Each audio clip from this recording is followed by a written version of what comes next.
Hello, everyone, and welcome back to Kiesel News.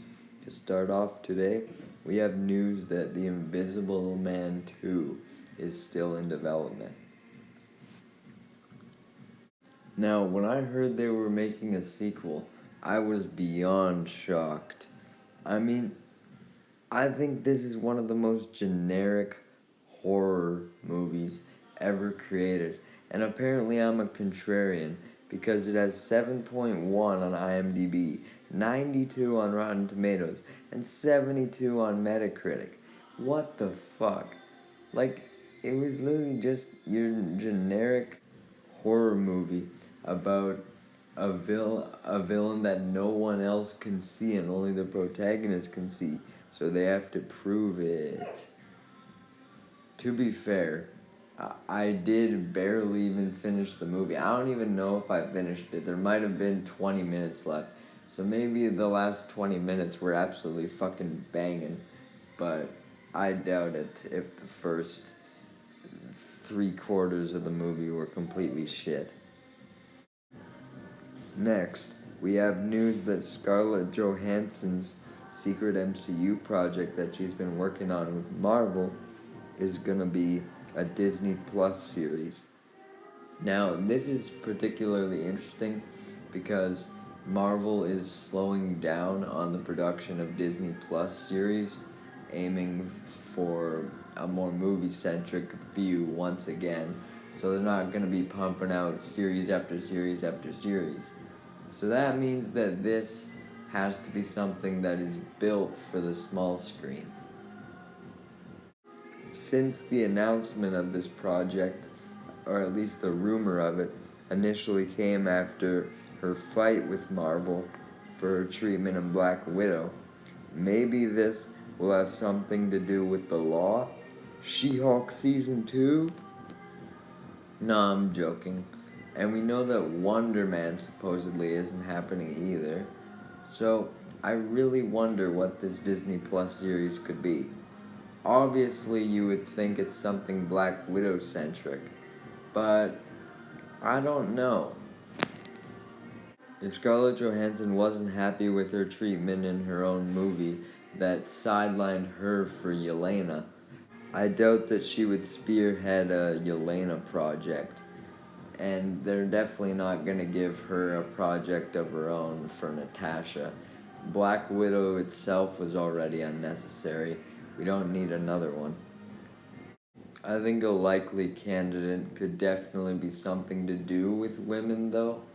If Scarlett Johansson wants to bring gender into her fight with Marvel, so maybe we get a A-Force movie, or she's doing Young Avengers and all the Young Avengers are basically just women anyway at this point. I don't know. Funny story up next. A couple met because of Grubhub and became engaged because of it. And Grubhub gave them $5,000 as a reward, wishing them good luck. The dude was the driver. He just showed up at her house. She was like, "Oh, you're hot." And then boom, they hit it off. So you can hit it off thanks to delivery apps now, guys. Who the fuck needs Tinder or Hinge or any of that? Grubhub should just make a dating profile at this rate. Well, oh, you like fried pickles too? Oh yeah, me too, man. That could actually create some good content for mukbang YouTubers. Meeting my spouse on Grubhub, not clickbait. Or which group of delivery drivers gives the best check? DoorDash or Grubhub? Fucking A tier ideas. The only reason they're not S tier is because the only S tier thing about this story is the fact that the woman actually made the move to impress the guy. Along with the fact that there was someone ordering through Grubhub that wasn't a depressed loser who lived in their mom's basement.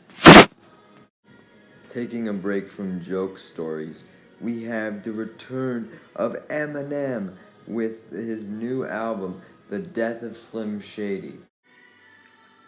I'm absolutely ecstatic to see him come back after his triumphant return in Fortnite. That event was so lame, so I'm glad that that's not the only capacity that we're seeing him back. And it'll be great to actually get to experience a new Eminem song for the first time. I also think he should take the opportunity to add more lore to the Slim Shady persona while he can.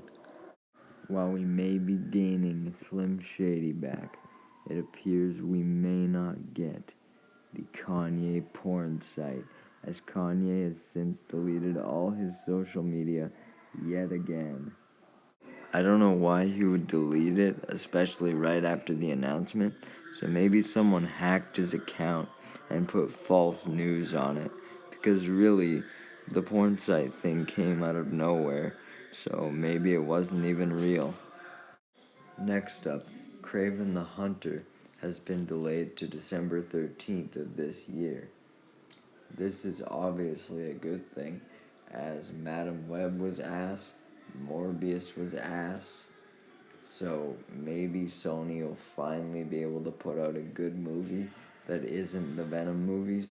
To be honest, their whole problem could be solved if they just got the Insomniac developers to write the movie, because they know how to write Kraven, judging by Spider-Man 2.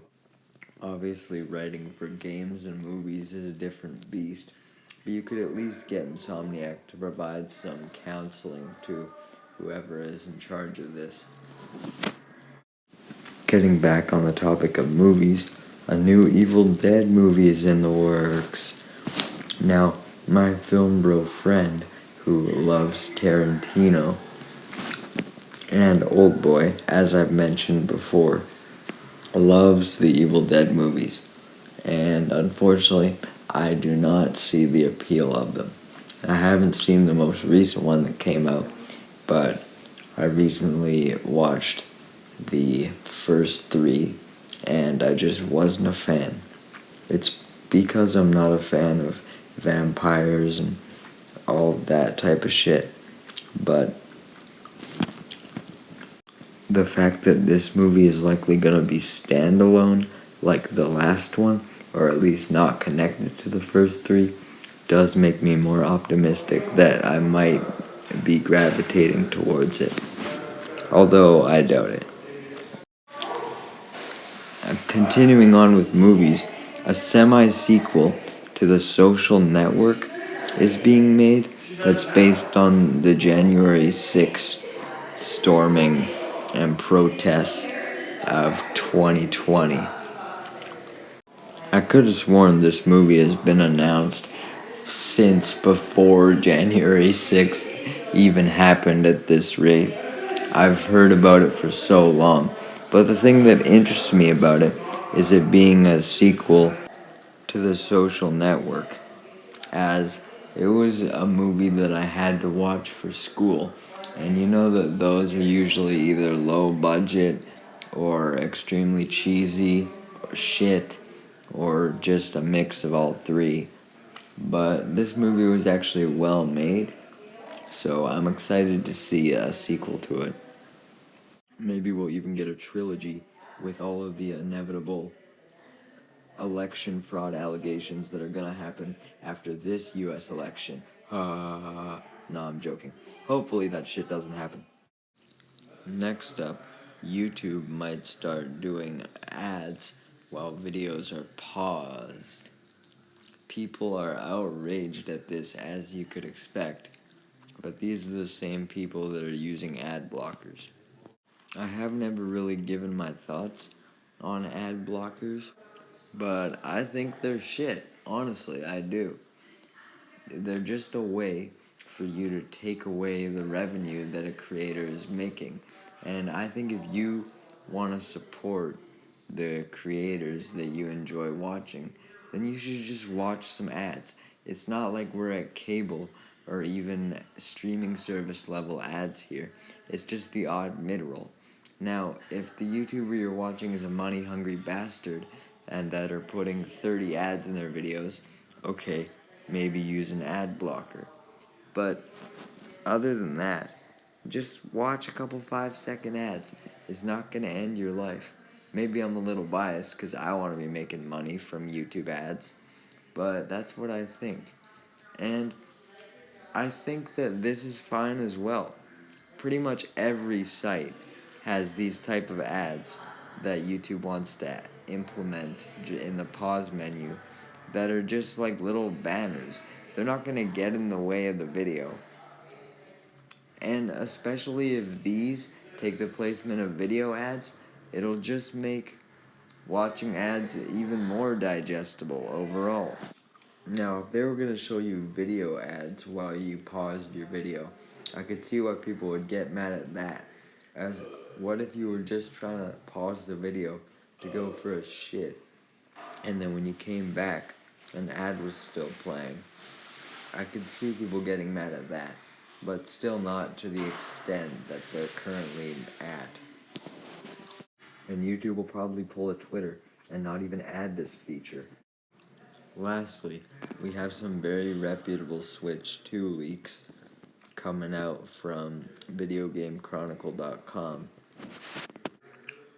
which starts off by just stating that it's larger than the Switch, which even a baby straight out of the womb could have predicted. It's so obvious.